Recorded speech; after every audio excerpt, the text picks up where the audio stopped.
Hi, I am recording my Module 6, attempting to record my case presentation. This is pulmonary lung problems, presenting for Professor McMullen in AP621. My case presentation is related to the sarcoid lung. My case presentation is a 24-year-old previously healthy man presented outpatient with bilateral panuveitis, complicated with retinal vasculitis and retinal hemorrhage, associated with inflammatory arthralgia in the metacarpophalangeal and interphalangeal joints. There were no other symptoms and there was no epidemiological context. The review of systems and the physical exams were very limited in the case presentation, but I will report them as they were given. At the time of the presentation, the differential diagnosis mainly focused on mycobacteria and fungi infection. The review of systems: bilateral eye pain, positive bilateral eye pain and vision loss. Patient denied conjunctival discharge, denied shortness of breath, chest pain or palpitation, negative gastrointestinal complaints, negative dysuria or urinary retention, but did report multiple joint pain and swelling to bilateral wrist and ankles. The past medical history is none. The past surgical history is none. The general appearance is the patient is awake, alert, and no acute distress. Appears to be well nourished, well developed. HEENT is normal cephalic atraumatic. EOMs are intact. Pupils are equal, round, and reactive to light, but there is notable conjunctival injection. There's negative exudate and negative throat or oral pain. Cardiovascular, there's regular rate and rhythm. S1 and S2 is within normal limits. There's negative gallop or murmur and negative JVD or carotid bruit. The lungs are clear to auscultation. Abdomen is soft, non-tender, non-distended, with bowel sounds for all quadrants. GU, there's volitional voiding, negative CVA tenderness. Extremities, positive swelling bilateral wrist and ankle with positive tenderness, negative bony deformities. The integument is positive edema as above, but there is negative rashes or lesions or petechiae. His neural exam is he is oriented ×4, and there is negative focal deficits. The laboratory findings, the pertinent positives and negatives: there's elevated CRP of 27.7 with mild thrombocytopenia, ESR of 67.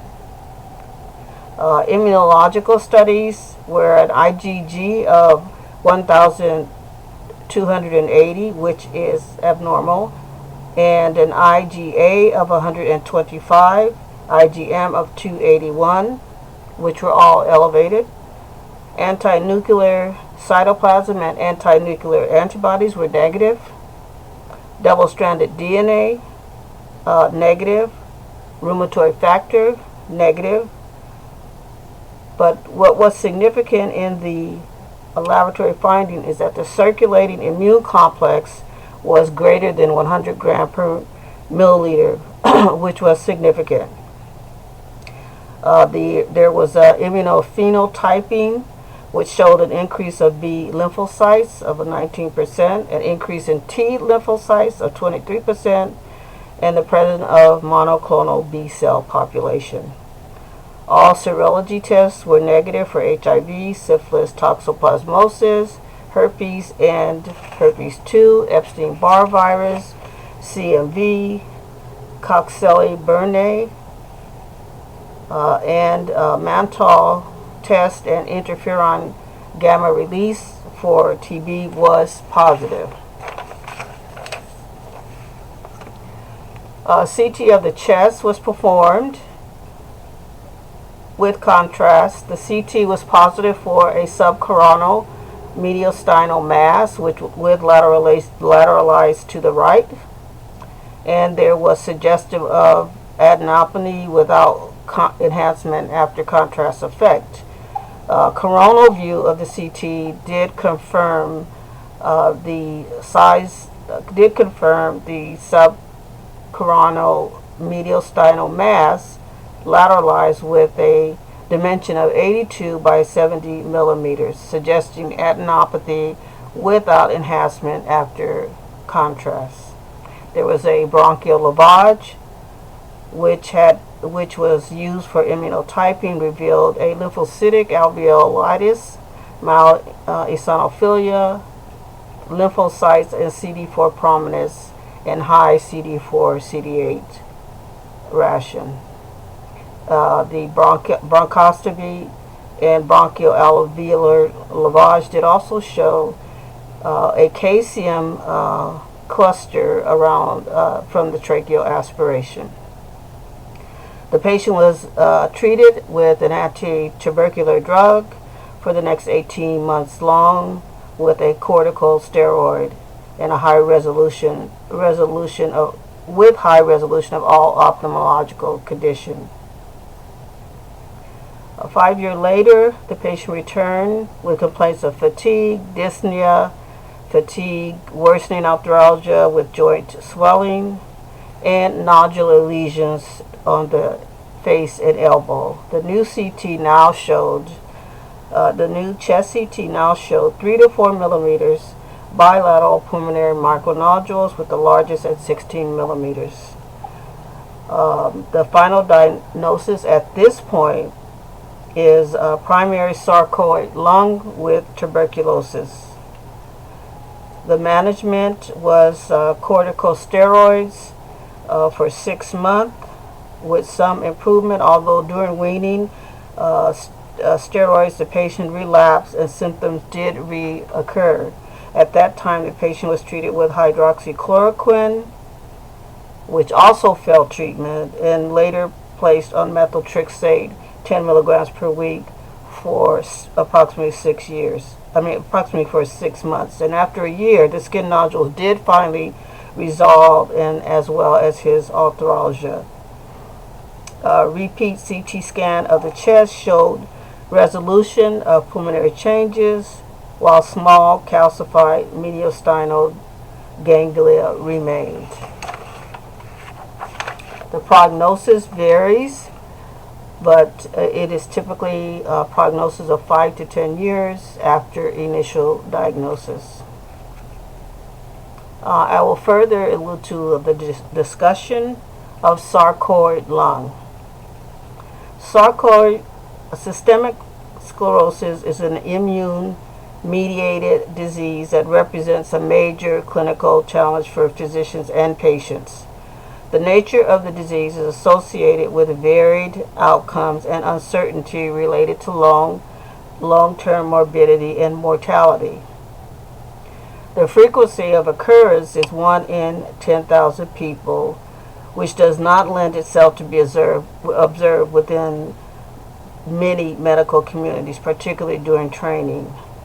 The cardinal manifestation of early systemic sclerosis is Raynaud's phenomena with gastroesophageal reflux, but there still continues to be a range of symptom presentation.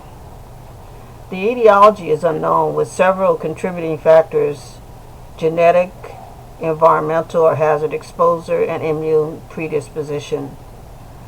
When the symptoms are discovered, it is crucial to act quickly to pin the diagnosis down to prevent long-term manifestation and disability. This case study is noted to describe a person in the second decade of life, but there is already marked disease progression. Important to establishing a diagnosis are the clinical features such as inflammatory skin arthralgia, and constitutional symptoms requiring thorough workup of all vital organs for dysfunction. Making a definitive diagnosis will usually involve fulfillment of the 2013 European League Against Rheumatitis and the American College of Rheumatology classification criteria. Multiple organ manifestations are a hallmark of systemic sclerosis and are important in the diagnosis and classification of the disease. This case presentation occurred only ocular changes which were probably discovered as a result of a routine eye exam for routine vision complaints. Further, there is no evidence of skin or joint complaints, which leads to the occult findings that can be missed during the establishment of the diagnosis. The laboratory findings with elevated CRP, ESR, and thrombocytopenia, elevated Ig and elevated IgA, elevated B and T lymphocytes lead to the idea of some form of a connective tissue disorder. The main features of early systemic sclerosis are microvascular dysfunction and autoimmune, which is signaled by the elevated immune complex. Other sources of inflammatory process were ruled out, including bacterial, viral, syphilis, and HIV. For systemic sclerosis, particularly the sarcoid lung, management aim is a multi-organ approach. Screening for internal organ involvement that makes up systemic sclerosis, which include complete assessment of lung, heart, gastrointestinal, renal, and connective tissue pathology. Typical medications used are long-term steroids, immunosuppression, immunomodulators, and methotrexate and mycophenolate are very commonly used. Lung fibrosis or interstitial lung disease is present in 80% of patients with systemic sclerosis, but only 25 to 30% develop progressive interstitial lung disease, which is the early complication.